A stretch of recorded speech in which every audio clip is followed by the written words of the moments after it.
The boy steps outside of his home. It's a small place that houses him, his mother, 3 siblings. It's dark on the outside, but he can hear shouting, a noise like a rallying chant directed towards the city's dominating football team. Only this call sounds angry and tired, frustrated, and so much like a cry for condemnation rather than support.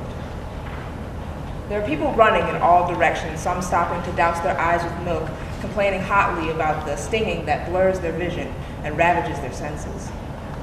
The neighborhood businesses have either boarded up for the night or had their windows smashed, their products looted, and their hard work and livelihoods destroyed in a matter of hours. The police forces here are armed to the teeth, ready to take near lethal force against the citizens of this district. Their trigger fingers are antsy. They're holding their guns as if they've been waiting for this moment their entire careers. The chance to be armed, to be dangerous, to be feared. Darius knows, the boy, Darius knows that he, like his neighbors, are coming to a knife fight carrying only sticks, a gunfight carrying only Skittles. Armed simply with a jacket, some beat-up sneaks, a bandana that covers his nose and mouth, and a camera phone, he walks out into the confusing fray against his mother's hopeless pleading. He's resolved to become a child soldier that day, to fight for those who can no longer fight for themselves. Darius clicks the button on his phone and the red light blinks and the clock counts up by seconds as he walks towards the blaring lights and the loud pops of gunfire. 0, 1, 2. The thin bandana doesn't do much to alleviate the sting of tear gas, but he resolves to stand firm and with his allies, to stand for something. Darius remembers the photos, he remembers the reports. Maybe it was the chemicals dissipating in the cold, stagnant air, but he swore he could smell a corpse, rotting for what seemed like hours in the sun that no longer shines here in the town turned police state. Maybe the body was left in the street because maybe, just maybe, it was meant to serve as an example.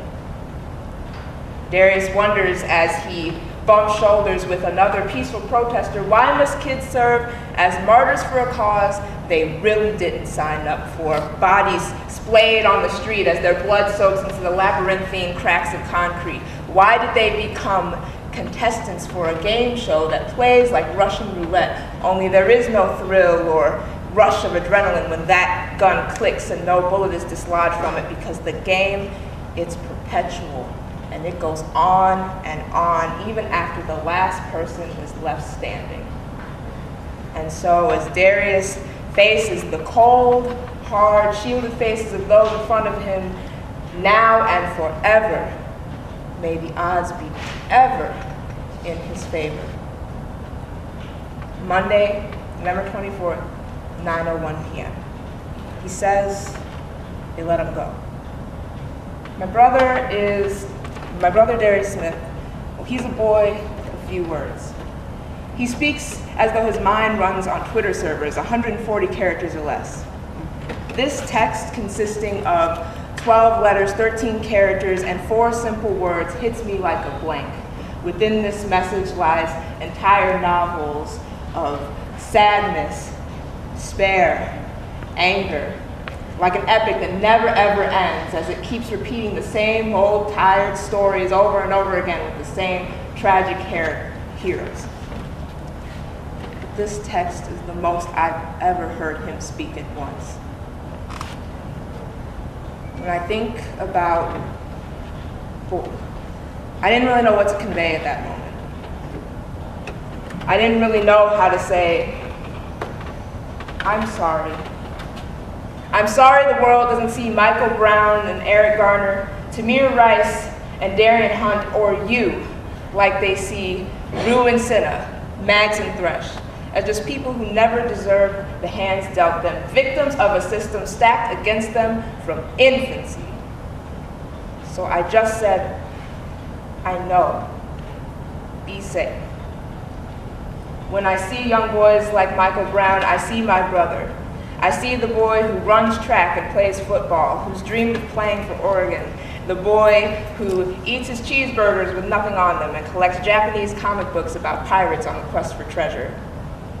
And then when I go on Tumblr and I turn on the news and I see the same pictures, the same tweets, the same opinions that try to validate or invalidate the existence of black people, I see my little brother with the whole world at his feet being reduced to a hashtag. His whole life minimized to a 1-minute segment on a biased news station, one poorly thought out picture at his first college party, 140 characters.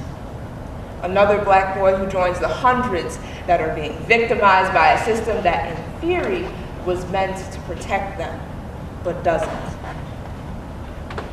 Hunger Games Catching Fire grossed over $864.9 million worldwide.